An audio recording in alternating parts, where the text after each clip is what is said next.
రోమీయులకు రాసిన పత్రిక 12వ అధ్యాయము 14వ వచనం చదువుదాం. చూడండి. మిమ్మల్ని హింసించు వారిని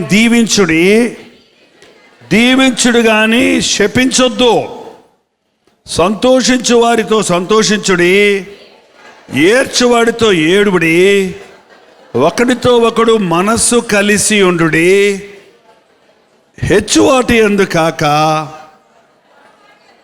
తగ్గువాటి యందు ఆసక్తులై ఉండురి. మీకు మీరే బుద్ధిమంతులు అనుకొనకండి. మిమ్మల్ని హింసించే వారిని మీరేం చేయాలట? దీవించాలంట. ఏంటంటే మిమ్మల్ని బాధ పెట్టే వారిని, కొట్టే వాళ్ళని మీరేం చేయాలట? కొట్టకూడదు, తిట్టకూడదు. కానీ దేవుడు నిన్ను దీవించను గాక, నీ కడుపు చల్లకుండును గాక అనేవాళ్ళు పూర్వకాలం. ఏంటంటే దీవించాలే కానీ మనం శపించకూడదు. అన్యాయాన్ని నువ్వు భరించు, వారిని దీవించు. దేవుడు నీ పక్షంలో ఉంటాడు, దేవుడు నీకు న్యాయం చేస్తాడు. నువ్వు నిన్ను మోసం చేసిన వాళ్ళు మోసం చేస్తే నీకు దేవుని దగ్గర నుంచి ఎటువంటి జవాబు రాదు. మిమ్మల్ని హింసించే వారిని దీవించండి కానీ శపించొద్దు. సంతోషించు వారితో సంతోషించండి. నిజంగా చెప్పండి, ఎవరైనా మంచి చీర కట్టుకొచ్చి సంతోషిస్తుంటే మీరు చూసి సంతోషిస్తారా? ఎలాగుంది వదినా అని అడుగుతారు వచ్చి మీ దగ్గరికి. చాలా బాగుంది, మీ ఏడిసినట్టు ఉందిలే, పెద్ద గొప్ప చెప్పుకుంటారు. మనసులో తిట్టుకుంటుంటారు, నోటితోటేమో చాలా బాగుంది, ఏడిసినట్టు ఉంది, నేను కట్టుకుంటే చాలా బాగుంటుంది. మనుషులు చూడండి ఎంత అసూయో. ఇంకొకళ్ళని చూస్తే బైబిల్ చెప్తుంది, నువ్వు దేవుని బిడ్డవైతే, నీకంటే ఎవరన్నా బాగుంటే, నీకంటే మంచి బట్టలు వేసుకుంటే, నీకంటే పెద్దిళ్ళు కట్టుకుంటే, నీకంటే ఎక్కువ పొగిడితే, చాలామందికి అండి ఇళ్ళల్లో భార్యలకు ఎందుకు కోపం వస్తుందంటే, ఆ భర్త కూర బాగుందండి అని అడుగుద్ది. బాగాలేదు, మా అమ్మ చేసినట్టు లేదంటాడు ఆయన. ఏమంటాడు? అంతే, సర్ర ఉండదు, ఆ రోజు నుంచి ఉప్పు ఉండదు, కారం ఉండదు. మరి నన్ను ఎందుకు తెచ్చుకున్నారు, మా అమ్మగారింటికి వెళ్ళిపోతాను అంటది. లేకపోతే చిన్నప్పటి నుంచి, పుట్టినప్పటి నుంచి అమ్మ చేతి ముద్ద తిన్నాడు కదా, మన నాలుగుకి కొన్ని రుచులు అలవాటు అయిపోతాయి. అది బాగోపోవటం కాదు, నీకు ఏ రుచి అలవాటు అయిందో అది బాగున్నట్టు నీకు అనిపిస్తుంది. నీకు అలవాటు పడింది కాబట్టి ఆయన అలాగ అన్నాడు. నువ్వు అలా అనుకోని మీ అమ్మగారు ఎలా చేస్తారో నేను అడిగి తెలుసుకొని అలా చేస్తారండి అనొచ్చు కదా. అత్తగారికి ఫోన్ చేసి, అత్త నేను వండే కూరలు మీ అబ్బాయి గారికి నచ్చడం లేదు, ఎలా వండాలో కొంచెం నేర్పించండి అని అడిగి తెలుసుకోవచ్చు కదా. దానికి బదులు మేమతోటే వండించుకోపా, నేను వండను అంటే ఏమైందండి? ఆ కుటుంబంలో ఏమైందండి? అనవసరంగా అమ్మల్ని తిట్టుకుంటారు. మీ ఇద్దరూ బాగుండండి, లేకపోతే మీ ఇద్దరు తిట్టుకోటి కావాలంటే అమ్మని ఎందుకు తిట్టడం, నాన్నని ఎందుకు తిట్టడం, వారి అక్కల్ని చెల్లెల్ని తిట్టడం ఎందుకు? ప్రతిదానికి ఇంట్లో కోపం వస్తే ఒకళ్ళ మీద ఒకళ్ళు నేరాలు మోపుకోవటం ఎందుకు? భర్తకి ఏది సంతోషమో నువ్వు దాంట్లో సంతోషపడు, నీ భార్యకి ఏది సంతోషమో దాంట్లో నువ్వు సంతోషపడు. ఆమెకు వంకాయ కూర అంటే ఇష్టం అంటే నువ్వు ఇద్దరు కలిసి వంకాయ కూర వండుకోండి. ఆయనకి చికెన్ అంటే ఇష్టం అంటే ఇద్దరు కలిసి చికెన్ వండుకోండి. అంతేగాని నువ్వు చికెన్ వండుకో, నేనేమో వంకాయ వండుకుంటా. ముందు మన ఇంట్లో సంతోషంగా ఉంటేనండి బయటికి వెళ్తే సంతోషంగా ఉంటాం. బయట గొడవలు ఇంట్లో తీసుకురాకండి, ఇంట్లో గొడవలు బయటికి తీసుకెళ్ళకండి. ఎక్కడ చక్క పెట్టుకోండి. ఇంట్లో సంతోషం ఉంటేనే నువ్వు బయటకు వెళ్తే సమాధానంగా ఉండగలుగుతావు. నీ భర్త ఏదన్నా సాధించాలంటే సమాధానంగా పంపించు. గొడవ పెట్టుకొని పంపించావా, నేరుగా ఆయన డ్యూటీకి వెళ్ళడం. ఎక్కడికి వెళ్తాడు తెలుసా? సారాయి కొట్టుకెళ్తాడు, బ్రాందీ కొట్టుకెళ్తాడు. ఏంటంటే ఏమన్నా అడిగితే నాకు మనసు నెమ్మదలేదు అంటాడు. చాలామంది వాళ్ళ పురుషులు తాగుబోతులు అవుతున్నారంటే అందులో మీ భాగం లేదా? నేను ఏమన్నా తాగమన్నా అంటారు. నువ్వు తాగమని అనవు, కానీ నువ్వు తాగేటట్టుగా చేస్తున్నావు. ఇంటికి వచ్చేటప్పటికి భార్య చక్కగా వేడిగా ఏదైనా చేసి పెట్టి ప్రేమతో పలకరిస్తే, కాఫీ హోటల్ ఎందుకు వెళ్తాడు ఆయన? రోడ్ల మీద ఎందుకు తిరుగుతాడు ఆయన? సారాయి కొట్టుకు ఎందుకు వెళ్తాడు? ఫ్రెండ్స్ దగ్గరికి ఎందుకు వెళ్తాడు? కట్టుకున్న భార్య బిడ్డల కంటే లోకంలో ఉన్న ఫ్రెండ్స్ ఎక్కువ. నువ్వు నీ భర్తను రాబట్టుకోవాలి, నువ్వు నీ భర్తను ప్రేమించాలి. భర్తకు ఏది సంతోషం అది చేయాలి, భార్యకు ఏది సంతోషం అది చేయాలి. సంతోషించే వారితో సంతోషించండి, ఏడ్చే వారితో ఏడవండి. భార్యకి ఒంట్లో బాగాలేక ఏడుస్తుంటే భర్త ఏం చేయాలండి? చెప్పాను కదా, అమ్మగారింటికి పంపించకూడదు, హాస్పిటల్కి తీసుకెళ్ళాలి, లేకపోతే ప్రార్థన చేయించాలి, ప్రార్థన చెయ్యాలి, ఆఫీస్కి లీవ్ పెట్టి ఇంట్లో ఉండాలి. అది దేవుని వాక్యం సెలవిస్తుంది. నన్ను పట్టించుకోడండి మా ఆయన. తిన్నావా అని అడగడండి. మీ భార్య మీ సొంత శరీరం. నువ్వు భోంచేసినప్పుడు నీ భార్య కూడా భోంచేయాలి. నువ్వు నిద్రపోతున్నప్పుడు నీ భార్య కూడా నిద్రపోవాలి. నా కాళ్ళు ఎక్కువ, నేను నిద్రపోయేగా చేసుకో వంటగదుల పనులు అన్నాడంట ఒక ఆయన. ఏంటంటే ఈయనకి నిద్రపోయేదా కాళ్ళు నొక్కాలంట. ఈయన నిద్రపోయి కొరకబెడుతున్నప్పుడంటే మళ్ళీ పోయి ఆంట్లు కొండి కడుక్కొని పొద్దునగా నానబెట్టుకొని పిండి తలుపులన్నీ వేసుకొని ఇల్లంతా చిప్పుకొని మళ్ళీ తెల్లారుజామున లేవాలంట. ఈయనకంటే ముందు ఈయన లేచేటప్పటికి కాఫీ పెట్టుకొని ప్రత్యక్షం అవ్వాలంట. న్యాయమా అన్యాయమా? న్యాయమా అన్యాయమా? అన్యాయాలు జరుగుతున్నాయండి కుటుంబాల్లో. అందుకే ఆనందం లేదు, సంతృప్తి లేదు. భార్య భర్తలు ఇద్దరు చిలకా గోరిగ్గల్లాగా ఉండాలనే వాళ్ళు ఇంతకుముందు, కానీ ఇప్పుడు పులి చిరత పులిలాగా ఉన్నారంతే. భార్య భర్తలు ఇద్దరు దేవుని సన్నిధిలో మోకరించండి. మీకు సమస్యలుంటే పరిష్కరించుకోండి. ఇతరులకు చెప్పొద్దు, దేవునికి చెప్పడం నేర్చుకోండి. ఒకరి సుఖ దుఃఖాలలో ఒకరు పాలు పంపులు పొందండి. దేవుని వాక్యం చెబుతుంది. నేను బైబిల్ చదువుకుంటున్నాను, నేను ప్రార్థన చేసుకుంటున్నాను, నన్ను డిస్టర్బ్ చేయకు, పెట్టుకొని తిను అన్నం అక్కడ అని అంటే నీ భర్త మారతాడమ్మా? మారడు. నీ భర్తకు ముందు భోజనం పెట్టి ఆ తర్వాత నువ్వు బైబిల్ చదువుకో. నీ ఇంటి పనులు చక్కబెట్టుకొని ఆ తర్వాత కూర్చొని ప్రార్థన చేసుకో. అంతేగాని భర్తను బిడ్డలను పట్టించుకోకుండా నేను ప్రార్థన చేసుకుంటున్నాను, మా దేవుడు గొప్ప దేవుడు అంటే ఏంటి దేవుడు? మీ దేవుడు భర్తకు అన్నం పెట్టదన్నాడా అని అంటాడు. అంతే. ఆయన కుటుంబం కట్టబడదండి. అందుకే ముందు మనం ప్రేమతో మన బాధ్యతలు నెరవేర్చాలి, మన పనులు మనం చేయాలి. ఒకరితో ఒకరు మనసు కలిగి ఉండాలి. 17వ వచనం, కీడుకు ప్రతి కీడు చేయవద్దు. ఎవరైనా నీకు కీడు చేస్తే దెబ్బకు దెబ్బ, మోసానికి మోసం, ద్రోహానికి ద్రోహం పరిహారం అనుకుంటున్నారు. అది కాదు. నీకెవరైనా కీడు చేస్తే నువ్వు వాళ్ళకి మేలు చేయి.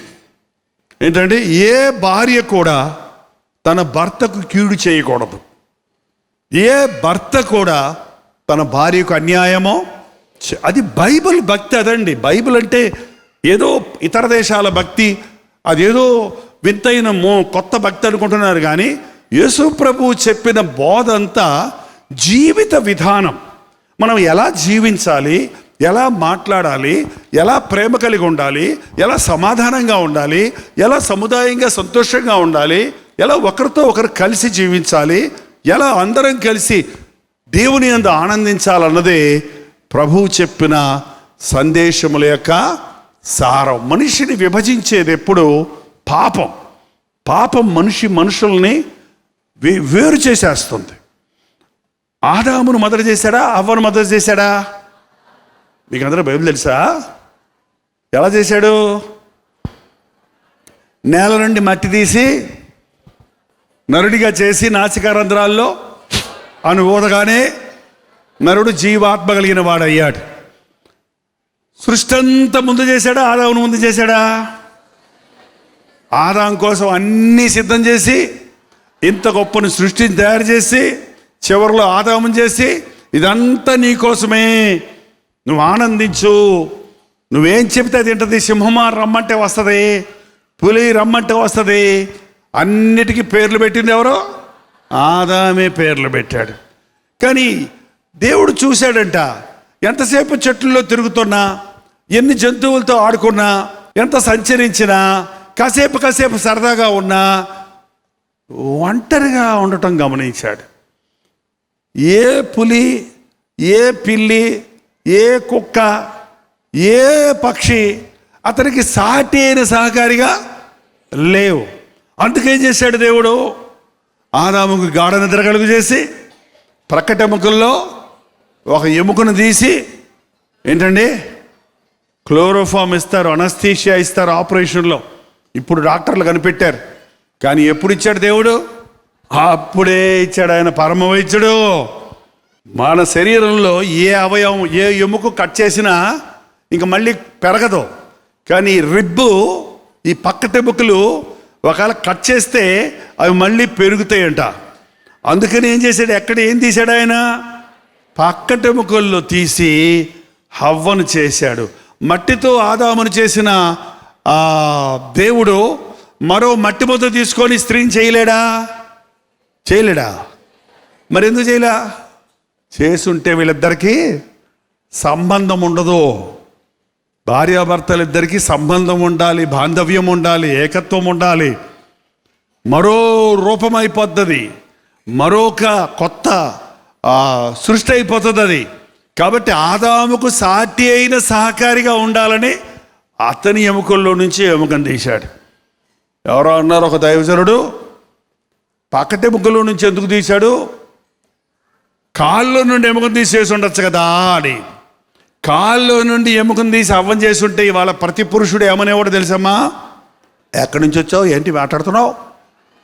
కాళ్ళలో నుంచి వచ్చావు, నోరు మూసుకొని కాళ్ళ దగ్గర పడుండు. భర్తను యజమానిగా గౌరవించండి, ప్రేమించండి, అంతేగాని పూజించాల్సిన అవసరం, పూజకు అర్హుడు దేవుడు అక్కడే. గౌరవించండి పెద్దల్ని, గౌరవించండి వృద్ధుల్ని, గౌరవించండి దైవ సేవకుల్ని, గౌరవించండి మీ యజమానిని, భర్తని. కానీ ఏ మనుషుడు పూజకు అర్హుడు కాదు. ఒకవేళ దేవుడు తల్లో నుంచి ఎముకను తీసి చేసుంటే మీరేమనేవాళ్ళమ్మా? ఏంటయ్యో చెప్పచ్చావో, నేను ఎక్కడి నుంచి వచ్చాను అనుకున్నావు? నీ తల్లో నుంచి వచ్చాను, నేను చెప్పింది నువ్విను అని పెత్తనం చేస్తున్నాం. ఏంటండి, స్త్రీ బానిసగా ఉండటానికి కానీ పెత్తనం చేయటానికి కానీ దేవుడు సృష్టించలేదు. పక్కటెముకల్లో నుంచి తీశాడు. ఎందుకంటే గుండెకు దగ్గరగా ఉండాలి, ఇద్దరి మధ్య ఏక ప్రేమ ఉండాలి, సామరస్యం ఉండాలి, ఇద్దరు ఒక త్రాటి మీద నడవాలి, ఇద్దరు ఒకరినొకరు హత్తుకోవాలి, ఒకరినొకరు ఓదార్చుకోవాలి, ఒకరినొకరు ధైర్యపరుచుకోవాలి. అది వివాహ బాంధవ్యం. అలాగే ఉన్నారు వాళ్ళిద్దరు కలిసి వెళ్ళి చక్కగా ఉన్నప్పుడు ఎవడొచ్చాడు? ఎక్కడి నుంచో ఒక చోట దెయ్యము. చక్కగా ఉన్న భార్యాభర్తల్లో దూరాలంటే ఇలాగ పరస్త్రీ ద్వారానో పురుషుడు ద్వారానో అనవసరమైన అహంకారం, గర్వము, జగడాలు, ద్వేషాల ద్వారా ఈరోజు కుటుంబాలు విడిపోతున్నాయి. సాతాను వచ్చాడు ఆ రోజున, సర్పంగా వచ్చి ఏమన్నాడు, ఇది నిజమా, ఈ పండు తినొద్దన్నాడా అంటే అవ్వేమంది, నాకు తెలియదమ్మా, ఉండు మా ఆయన్ని తీసుకొస్తాను అని ఉంటే తాక ముడుచుకొని పోయి ఉండేది. అది పెద్ద ఏమో తెలిసినట్టుగా, అవును తినొద్దన్నాడు, అసలు ముట్టొద్దన్నాడు అని ఎక్స్ట్రా చెప్తుంది ఆమె. ఒక సహోదరి చెప్పింది, మీ ఆయన జీతం ఎంత అని అడిగితే, నాకు తెలియదండి, ఎంతకాలం నుంచి కాపురం చేస్తున్నావమ్మా? 5 పెట్టలండి. ఆయన అసలు ఏం ఉద్యోగమ్మా? ఏమో తెలియదండి. అదేంటండి, ఎక్కడ ఉద్యోగం చేస్తున్నావు భార్యకి చెప్పవా? ఎంత సంపాదిస్తున్నావు భార్యకి చెప్పవా? ఎక్కడికి వెళ్ళి వస్తున్నావు భార్యకి చెప్పవా? అది కుటుంబం అంటారా? అలాంటి కుటుంబాల్లోనే సాతాను జ్వరబడిపోతారు. ఒక్కడిని మోసం చేయొచ్చు కానీ ఇద్దరిని కలిస్తే మోసం చేయలేమంట. భార్యాభర్తలు ఒకటైతే మీ ఇంట్లో సాతానుకు చోట్లేదు. భార్యాభర్తలు ఒక త్రాటి మీద ఉంటే మిమ్మల్ని ఎవరు మోసం చేయలేరు, మీకెవరు అన్యాయమో చేయలేరు. అవ్వ మోసపోయింది, తినొద్దన్న ఫలాన్ని తినేసింది. ఆయన వస్తే ఆయనకు కూడా పెట్టేసింది, ఇద్దరు తినేశారు. కళ్ళు తెరవబడ్డాయి, దిగంబరులు ఉన్నామని తెలిసిపోయింది. అంతవరకు పసిపిల్లల్లాగా ఉన్నారు వాళ్ళు, వాళ్ళకి మంచి చెడ్డలు ఏం తెలియవు. వాళ్ళు దేవుని స్వరూపంలో, దేవుని ఆకారంలో ఉన్నారు. ఎప్పుడైతే పాపం వచ్చిందో దిగంబరులు అయిపోయారు. ఎప్పుడు సాయంత్రం దేవుడు వచ్చేవాడు, పరిగెత్తుకుంటూ ఆదామవులు వెళ్ళి ఆయన ఒళ్ళో కూర్చొని మాట్లాడుకునేవాళ్ళు. ఆ రోజు రాలా. దేవుడు ఎత్తుకుతున్నాడు, ఆదామా ఎక్కడున్నావు, ఆదామా ఎక్కడున్నావు? పలకటంలా, ఎక్కడున్నావు? నీకు భయపడి చెట్టు చాటున దాక్కున్నాను. ఎందుకు వచ్చింది భయం? పాపం చేసేవాడికి ఏమొస్తుందండి? భయం వస్తుంది. తప్పు చేసినోడే భయపడతాడు, తప్పు చేయనోడు భయపడాల్సిన అవసరం లేదు. ఇక్కడే 10 రూపాయలు పెట్టారు, ఎవర్రా తీశాడు అను, నేను తీయలేదు, నన్ను అడిగితే నేను తీయలేదు అంటాడు బుడ్డోడు. అంటే అర్థం ఏంటన్నమాట? తీశాడన్నమాట. వాడు ఎందుకు కంగారు పడి జవాబు చెప్తున్నాడు? తీశాడన్నమాట. ఎప్పుడైతే దేవుడు అడిగాడో భయం వచ్చింది. ఇవాళండి ఎంతమందికి భయం ఉందో చేయొద్దని చూద్దాం. అంత ధైర్యవంతులా? ప్రతి మనిషికి భయం ఉందండి. చచ్చిపోతారనే భయం అండి. అన్ని భయాల కంటే గొప్ప భయం, పెద్ద భయం ఏంటంటే చచ్చిపోతాడు అనగానే చూడండి వాళ్ళు వణికిపోతుంటారు, భయపడిపోతారు. ఇంకోటి మీకు తెలుసా, ఈ రోజున మనకు వచ్చే జబ్బులన్నిటికీ కారణం ఏంటంటే భయం. మన పెద్దలకి, మన వృద్ధులకు కూడా బీపీలు షుగర్లు ఉండేవి, కానీ వాళ్ళకి తెలిసేవి కావు. ఉన్నతకాలం గుడ్డు మొక్కలాగా ఉండేవాళ్ళు, డొబక్కన వెళ్ళిపోయేవాళ్ళు. ఇప్పుడు మనకేంటంటే భయం వేసి డాక్టర్ దగ్గరికి వెళ్తే ఆ చేతికి కొడతాడు, అది పిష్ పిష్ పిష్ అంటాడు. పిష్ పిష్ అడగాడు అంటే 200కి వెళ్ళిపోతుంది. అమ్మ నీకు హై బీపీ అంటాడు అనమాట. ఇంకంతే. ఇష్టమైనవి అని లడ్డూలు తినేసావు, కేజీ లడ్లు, నీకు షుగర్ ఉండేమంటది అన్నారు. పొద్దున్నే షుగర్ టెస్ట్కి వెళ్ళావు, ఎంత ఉంటుంది? రాత్రి కేజీ లడ్లు తిన్నోడికి పొద్దున్న షుగర్ ఉంటుందా? ఉంటుంది. నీకు షుగరో ఇంకంతే. ఏంటండి, చచ్చిపోవడానికి ముందే మనుషుడు రకరకాల భయాలతో భయపడిపోతున్నాడు. భయపడికి వచ్చింది, పాపం వల్ల భయం వచ్చింది. ఆదామా, నేను తినొద్దన్న ఫలాన్ని తిన్నావా? ఎందుకు నువ్వు దాక్కున్నావు? ఎందుకు తిన్నావు అంటే ఏమన్నాడండి? మొదట హవ్వం చేసి తీసుకొచ్చినప్పుడు నా ఎముకల్లో ఎముక, నా నరముల్లో నరమ, నా మాంసంలో మాంసమా, నువ్వు నరునిలో నుండి తీయబడితే కనుక నారీ అని కవిత్వం కట్టాడు. మరి ఇప్పుడు ఎందుకు తిన్నావు అని అడిగితే నా ఎముకల్లో ఎముక, నా నరముల్లో నరము, నా భార్య వేస్తే తినొద్దా అన్నాడా? అలా అనలేదు. ఏమన్నా తెలుసా? నీవు నాతో ఉండుటకు ఇచ్చిన ఈ స్త్రీ ఇస్తే తిన్నా. నేను ఎంత మంచోడో తెలుసా? ఇదే నన్ను పాడు చేసింది. ఇప్పుడు అలాగే చెప్తున్నారండి చాలామంది. దీన్ని కట్టుకున్నాక నేను అయిపోయా అంటాడు. ఏందో మరి ఈ నిందించుకోవడంలోనే బ్రతుకంతా అయిపోతుందండి. పాపం వలన మనిషికి ఏమైపోయింది? అతకటల్లా మనుషులు. నా భార్య తప్పు చేసినా నా తప్పే, నా భర్త తప్పు చేసినా నా తప్పే, నా భర్త ఆస్తిలో నాకు భాగం ఉంది, తన యొక్క పాపంలో కూడా నాకు భాగం ఉంది. అబిగయీల్ అలాగే ఉంది.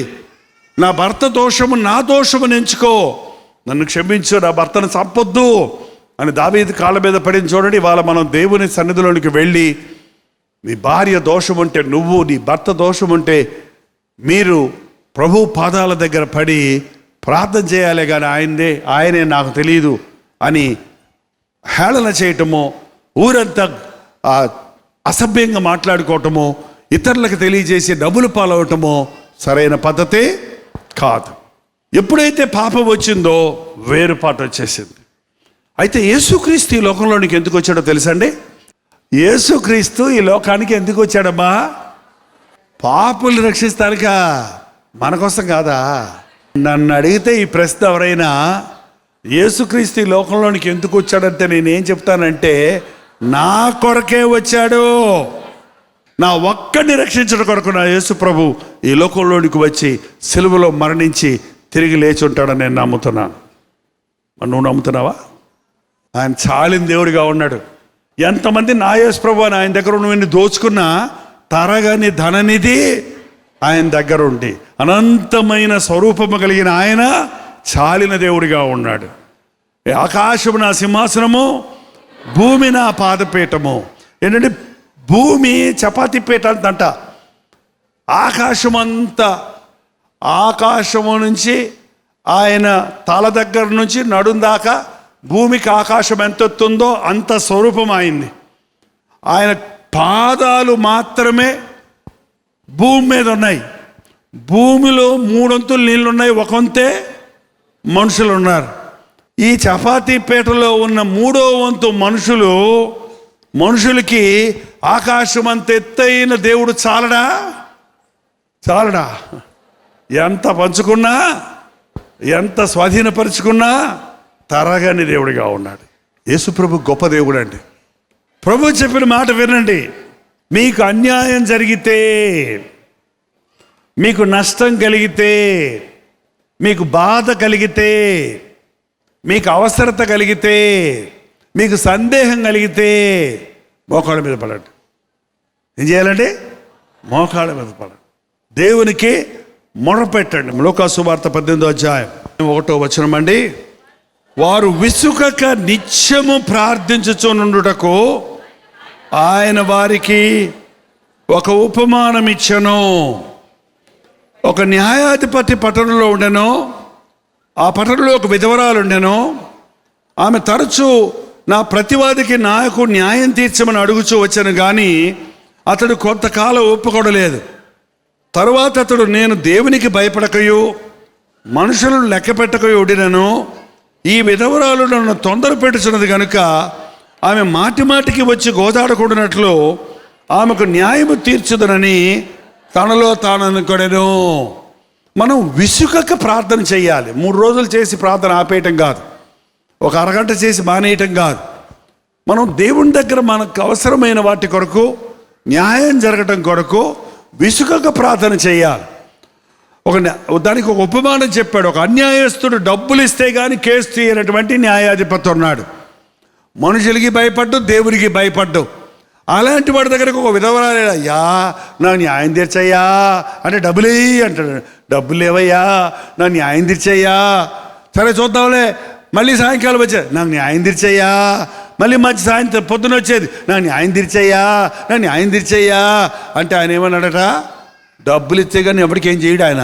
అట్లాంటి పిసిని కొట్టోడు కూడా అబ్బబ్బబ్బబ్బా రోజు మాటి మాటికి వచ్చిన నా ప్రాణం తీసేస్తుందని చెప్పి ఎన్ని కేసులు ఉన్నా అవన్నీ పక్కన పెట్టి ఆమెకు న్యాయం తీర్చాడంట.